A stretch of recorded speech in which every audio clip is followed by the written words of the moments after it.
Hello everyone, welcome to Tarunas academy. दोस्तों, China ने अपने सप्लाई चेन को वेपनाइजेशन करना शुरू कर दिया है।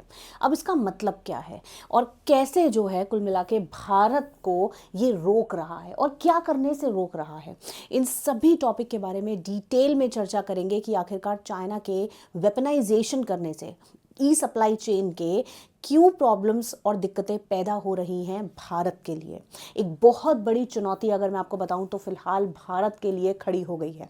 अब दोस्तों, दुनिया में फिलहाल के लिए दो देशों की बेहद ज़्यादा चर्चा है। पहला अगर मैं बात करूं तो वो है यूएसए।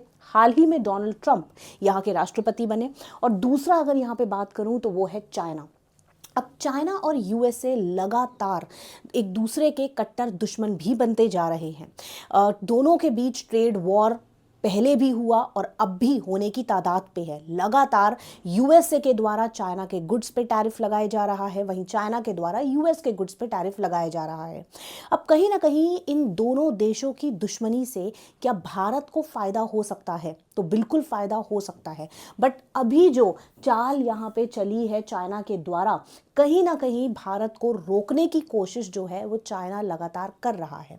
अब बात यह है कि भारत जो है वो मैन्युफैक्चरिंग हब बनना चाहता है, मैन्युफैक्चरिंग हब बनना चाहता है और आत्मनिर्भर जो है कुल मिला के, जैसे हमारे प्रधानमंत्री मोदी जी ने भी कहा था कि भारत जो है वो आत्मनिर्भरता के राह पर आगे चलना चाहता है।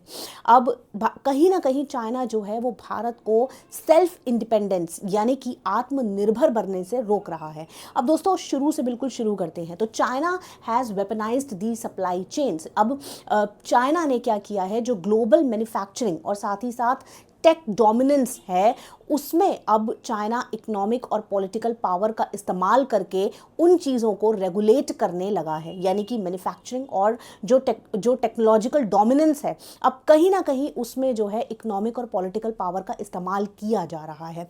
और ऐसा ही हाल फिलहाल देखने को मिला। यानी कि ये जो पूरा टॉपिक है ये क्यों चर्चाओं में आ गया, तो ये इसलिए चर्चाओं में आ गया जब चाइना ने फॉक्सकॉन एम्प्लॉयज़ पे ट्रैवल रिस्ट्रिक्शंस लगा दी। अब ट्रैवल रिस्ट्रिक्शंस लगाने से हुआ क्या?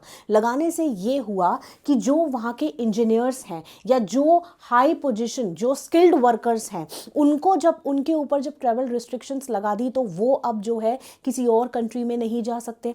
ठीक है। और इससे क्या हुआ कि जो एप्पल फॉक्सकॉन भारत का प्लांट था, जहां पे जो है आप कह सकते हो कि हाई स्किल्ड वर्कर्स बतौर हाई पोजीशंस पे जिनको अपॉइंट किया गया था, उनके ऊपर रिस्ट्रिक्शन लगा दी। ये एक ऐसी ही बात है, आप इसको बिल्कुल सिंपल उदाहरण से समझिए कि जैसे कि एक कंपनी में मान लीजिए एक यूनिट काम कर रही है। अब उस यूनिट में जो नीचे एम्प्लॉयज़ हैं वो 12 से 15 एम्प्लॉयज़ या उससे ज़्यादा एम्प्लॉयज़ हैं। ठीक है। और जो उनका हेड है, जो सुपरवाइज़र है, अगर वो ही गायब हो जाए, ठीक है, तो क्या होगा? तो कहीं ना कहीं जो वो पूरे लोग होंगे, यानी कि उस यूनिट के पूरे लोग होंगे, उनको समझ नहीं आएगा कि क्या काम करना है, कैसे काम करना है। तो ऐसा ही कुछ हुआ है। अब जो एप्पल फॉक्सकॉन का भारत का प्लांट था, वहाँ पे जो वर्कर्स काम कर रहे थे, जो उनको रेगुलेट कर रहे थे वर्कर्स को, अब उन्हीं को ही, जो हाई स्किल्ड वर्कर्स थे, उन्हीं पे चाइना ने बैन लगा दिया, चाइना ने ट्रैवल रिस्ट्रिक्शंस लगा दी, जिसका साफ तौर से जो नुकसान है वो भारत को देखने को मिलेगा। अब कैसे नुकसान देखने को मिलेगा? तो देखिए, जो भारत का सपना था मैन्युफैक्चरिंग हब बनने का, कहीं ना कहीं उसके अंदर बाधा आएगी। यानी कि मैन्युफैक्चरिंग हब का जो सपना था वो थोड़ा सा और जो है वो डिले हो सकता है। अब चाइना की ये रीसेंट रिस्ट्रिक्शंस देखिए बहुत हद तक जो है नुकसान कर रही है ट्रेड पर्सपेक्टिव से भी। तो कहीं ना कहीं जो ग्लोबल ट्रेड है वो भी इम्पैक्ट होगा चाइना के इस रिस्ट्रिक्शंस को लेकर। अब देखिए, भारत को जो है, सबसे पहले मैं बता दूं कि कहाँ पे जो है मेजर लैक फिलहाल के लिए भारत कर रहा है, जहाँ पे हमको बहुत तेज़ी से इम्प्रूव करना होगा, वरना इस तरीके के जो फ़ायदे हैं वो बाकी कंट्रीज़ लेती ही रहेंगी। तो देखिए, भारत फिलहाल के लिए दो मेजर एरियाज़ में लैक कर रहा है। पहला है स्किल्ड वर्कफोर्स, यानी कि भारत में अभी उतना स्किल डेवलपमेंट नहीं है, उतने स्किल्ड वर्कफोर्स नहीं है। और जो स्किल्ड वर्कर्स होते हैं वो नौकरी करने के लिए बाहर चले जाते हैं, यानी कि अन्य देशों में, जैसे यूएस और बाकी सभी देशों में चले जाते हैं। तो कुल मिला के स्किल्ड वर्कफोर्स भारत में फिलहाल के लिए उतना नहीं है जितना चाहिए। और दूसरा है high tech equipments and machineries, यानी कि जो एडवांस मशीनरीज होती हैं उसकी फ़िलहाल की कमी है, जो टेक्नोलॉजिकल डेवलपमेंट्स हैं उसकी फ़िलहाल कमी है। और इन्हीं दो चीज़ों, और जब तक ये दो चीज़ें पूरी नहीं होंगी, भारत का सपना मैन्युफैक्चरिंग हब बनने का अधूरा ही रहेगा। तो सबसे पहले भारत को इन दो एरियाज़ में डोमिनेट करना होगा, और चाइना जो है इन दोनों ही एरियाज़ में बखूबी डोमिनेट करता है, इसीलिए चाइना जो है मैन्युफैक्चरिंग में बहुत तेज़ी से ग्रो कर रहा है। तो भारत को भी जो है बहुत तेज़ी से अगर मैन्युफैक्चरिंग में ग्रो करना है, सेल्फ इंडिपेंडेंट बनना है, साथ ही साथ आत्मनिर्भर बनना है, तो इन दो एरियाज पे बहुत स्ट्रांग पकड़ बनानी होगी। अब बात यह है कि इन दो एरियाज में स्ट्रांग पकड़ कैसे बनाई जाए। तो देखिए, स्किल्ड वर्कफोर्स, अगर स्किल्ड वर्कफोर्स यानी कि स्किल डेवलपमेंट पे ध्यान दिया जाएगा, एजुकेशन सेक्टर में फिलहाल के लिए एक बहुत बड़ा लूप होल है। कैसे लूप होल है? जो स्किल्स एजुकेशन सेक्टर में दिए जा रहे हैं और जो स्किल्स इंडस्ट्रीज में रिक्वायर्ड है, कहीं ना कहीं उसमें जो है एक मेजर गैप है। इसीलिए हम देखते हैं कि बहुत सारे जो बच्चे होते हैं वो हाई परसेंटेज लाके भी, एक्सेल परफॉर्मेंस करके भी एकेडमिकली उनको जॉब नहीं मिलता। इसका कारण है वो जो रिक्वायर्ड स्किल्स हैं जो कि इंडस्ट्रीज़ में चाहिए, वो एजुकेशन में उनको नहीं दिया जाता,